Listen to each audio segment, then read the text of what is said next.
धम परमानंद परम ज्योति चिदानंद जनात्मनम स्वयं रूपम समम शुद्धम विंदस्थाने नमस्कृतम ओंकार ध्वनि अगम्य पारा बावन अक्षर गर्वित सारा चारों वेद शक्ति जाकी ताकि महिमा जगत प्रकाशी आत्म तत्व रहस्यज्ञ महामान्यम जगद्गुरुम प्रचंड धर्म सूर्यम तम वंदे श्री गुरु तारणम निसही क्षेत्र मध्ये च वेतवा निकटे खलु अन्ते समाधि संप्राप्तम वंदे श्री गुरु तारणम ज्ञानम जिनेवनियम रूपातीतं च व्यक्तलो यस्य ज्ञानम तिलोय सारम नायबो गुरु पसायन। गुरु बाबा की देखो, हम तुम्हें 2 4 5 बातें ही बता रहे हैं, समय वास्तव में कम है, सांस्कृतिक कार्यक्रम भी बहुत हैं। हमरे सुनावे के पहले हमें पीछे से बार बार सुनवे में याद है कि अब बस समझ लो, तो इसलिए कोई बात नहीं है। कम में हम तुम्हें एक उदाहरण दे रहे हैं। एक सेठ के यहाँ एक नौकर काम करता था। संयोग की बात, उससे कहीं दूसरी जगह नौकरी थी नहीं, और सेठ के पास पहुंचने के साथ वो बार बार एक बात कहता था कि तुम हमारी तनख्वाह बढ़ाओ। अब वो सेठ भी समझता था कैसे कहीं नौकरी है नहीं है। अब वो समझता रहा, बार बार कहता रहा कि तुम हमारी नौकरी की तनख्वाह बढ़ाओ, नहीं हम काम छोड़ देंगे। एक दिन सेठ ने कहा, वो क्या कहा, वो ये कहा कि अगर नौकरी छोड़ हम पैसा नहीं बढ़ाएंगे तो क्या कर लेगा। तो देखो, अनुभव की बात बता रहे हैं। अब उससे कहीं नौकरी थी नहीं, तो उसने कहा अगर तनख्वाह नहीं बढ़ाओगे तो उतने में ही काम चला लेंगे। आ रहा है ना भाव पकड़ में। तो ऐसी यहाँ कोई तनख्वाह वाली व्यवस्था नहीं है, कोई हमें लेने देने वाली व्यवस्था नहीं। हम तुम्हें अनुभव ये बता रहे हैं कि अगर 5 मिनट का ही समय मिला हम उतने में ही काम चला लेंगे। देखो, एक अनुभव बताएं हम तुमको। जब फूलना पड़ी थी, अबे वह फूलना है सेमरखेड़ी क्षेत्र की, सेमरखेड़ी क्षेत्र पे वो फूलना पड़ी है। आज तरण जिन विनती एक सुनीजिए। वहाँ में कितने उदाहरण हैं, उस फूलना में कितने उदाहरण हैं। काल पंचम है, चक्र अचक के उदाहरण हैं, और भी बहुत वज्रनारा सेनन आदि के उदाहरण, बहुत उदाहरण है। एक प्रश्न है और एक उदाहरण का उसका उत्तर है। तो ऐसा भाव फूलना का है। और जो तत्व की चर्चा का क्रम चला, उसका तुमको एक भाव बताएं कि तारण तरण देव का पंडित पूजा जी ग्रंथ का जो सूत्र है वो उच्चारण ऊर्ध्व शुद्धम नहीं है, उच्चरणम ऊर्ध्व शुद्धम है।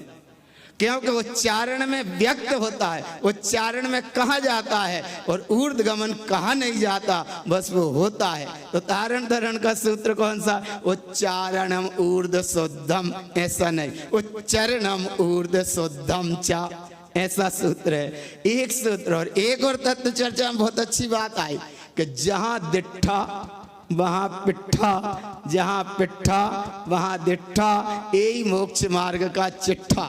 लेकिन दिट्ठा ही है, जहां दृष्टा वहां पिट्ठा, ऐसा नहीं। क्योंकि दृष्टा ज्ञान का विषय है, वो दिट्ठा दर्शन का विषय है। तो जहां दिट्ठा वहां पिट्ठा, और जहां पिट्ठा वहां दिट्ठा, यही मोक्ष मार्ग का चिट्ठा। ऐसी बात आई। और फिर तत्व चर्चा चली। आत्म हमारे अनुभव में आवे, कछु ना सुहावे, ऐसी अनुभव की बात। और आखिरी में सियाने महाराज ने समय सार ग्रंथ का एक सूत्र बताया। 6 नंबर की गाथा बताई। कितने नंबर की गाथा बताई थी? अच्छा, 6 नंबर की। वो गाथा का भाव क्या था? अब उसके पहले जरा 4 नंबर की गाथा देखो, और 4 नंबर की गाथा के पहले और 2 नंबर की गाथा देखो। कुंद महाराज ने केवल 2 सूत्र बताए कि पर समय है माने वो बहिरात्मा है, और जो स्वयं समय है वो अंतरात्मा है। यहाँ से शुरू हुई 2 नंबर गाथा में। 3-4 नंबर गाथा में बताया कि संसार शरीर काम भोग बंद की ये कथा इस जीव ने खूब सुनी, खूब रचा, खूब बचा, लेकिन शुद्ध अपने आत्म स्वरूप को नहीं जानता। तो ऐसा कुंद कुंद देव ने भी बताया। तारण तरण देव के अनुसार देखो पूरी त्रिवेणी का यहाँ वांछन होता है, जिसका नाम है श्रद्धा। श्रद्धा, जहाँ श्रद्धा जागृत है उसका नाम त्रिवेणी है। और ऐसे श्रद्धा को जो मजबूती दे वो श्राप का 4 ग्रंथ है, फिर श्रद्धान का विषय। ज्ञान समुच्चय सार ग्रंथ है, वो ज्ञान का विषय है। उपदेश शुद्ध सार ग्रंथ है, वो दृष्टि का विषय है। वो त्रिभंगी सार ग्रंथ है, वो पर्यायों से पार है। 24 ठाणा ग्रंथ है, वो आत्मा के अनुभव ज्ञान की साधना कैसे होती है, वो 24 ठाणा ग्रंथ है। वो जिसकी साधना होती है वो है ममल पहाड़ ग्रंथ। ममल माने ममल। आगम ग्रंथों में इतने ग्रंथ देखे, कहीं ममल शब्द नहीं है। ममल शब्द अगर है तो यहाँ ममल पहाड़ है। तो ये ममल पहाड़ का विषय है। औकात का विषय सिद्धस्वा, सुन्नस्वा, छद्मस्वाणी, नाम माला, ये ग्रंथ सब केवल मत के ग्रंथ हैं, और एक ही जिसका लक्ष्य रहता है। वैसे पूरे साधना के ग्रंथ हैं। अब लाखों शब्द हैं, 10,000 गाथाएं हैं जो पूरे 14 ग्रंथों में, 10,000 गाथाएं, और पूरे समझो लाखों शब्द हैं। और इतने से 5 मिनट में कैसे बता पाए, इसलिए अनुभव की बात अनुभव में लेना। छद्मस्त वाणी ग्रंथ भी बताना था, लेकिन भाव क्या आया कि ये भाव आया कि वो 565 सूत्र में अगर एक सूत्र अनुभव में लो, आखिरी का एक सूत्र है। गुरु महाराज की समाधि हो रही है, निसई जी मल्हारगढ़ में समाधि हुई, और अभी 22 तारीख से निसई जी माने यहाँ के बाद निसई जी का भाग फुल्ला मेला है ही, यहाँ का भी मेला है। तो भाग फूलना का क्रम यहीं से जुड़ा। इसलिए हमने एक वो सूत्र में बोला जय सागर महाराज का संद कि निसई क्षेत्र मध्य चा, माने तुम ललितपुर में बैठे हो तो निसई जी में बैठे हो, और निसई जी में बैठे माने ललितपुर के भाव से जुड़े हो। इसलिए निसई क्षेत्र मध्य चा बेतवा निकटे कलु अंते समाधि संप्राप्तम वंदे श्री गुरु तारणम। ये तो रहा निसई जी का भाव। और एक जो छद्मस्त वाणी ग्रंथ में गुरु महाराज की समाधि हुई है निसई जी पे, उनने आखिरी समय में एक सूत्र दिया है, शायद वही सूत्र समझ लो। एक सूत्र दिया है, जय सन्न समाधि उत्पन्न साई। ये सूत्र है। अब लोग कहते हैं इनका अर्थ बताओ, तो अर्थ बताएंगे तो वो सूत्र नहीं रहेगा, वो सूत्र बताएंगे तो फिर अर्थ नहीं है, वो तो बस समा जाने वाला सूत्र है। जय सुन्न समाधि उत्पन्न साई। और आखिरी में गुरु बाबा कहते हैं, मान अपमान का है रे। इसलिए सही ये सूत्र को सुनकर हम अपना अनुभव करत रहे थे कि मान अपमान का है रे। कोई हमसे भी कछु कह देते, वैसे कहते नहीं है कछु, लेकिन कह देते तो हम एक बात कहते हैं कि इतनी सही एक और सही। आया ना, इतनी सही एक और सही। और भगवान बदला लेने के पहले बदल जाओ। कल्याण करना है तो बदला लेने के पहले बदल जाओ। इतनी कही ये इतनी सही एक और सही। तारण स्वामी ने तो कितनी सही कितनी सही। अबे यहाँ सूत्रों में आ रहा था, कितनी बार दोहराया जाता है कि वे पानी में डुबा दिया उन्हें, हैं तो बिन आत्मा को अनुभव करत रहे, उन्हें जहर पिला दिया उन्हें वो आत्मा को अनुभव करत रहे। तो ऐसी उनने कितनी सही, इतनी सही, कितनी सही। हमसे भी कोई थोड़ी बहुत कछ कह देते या आ जाते बात, तो हम भी यही कहते हैं कि इतनी सही एक और सही।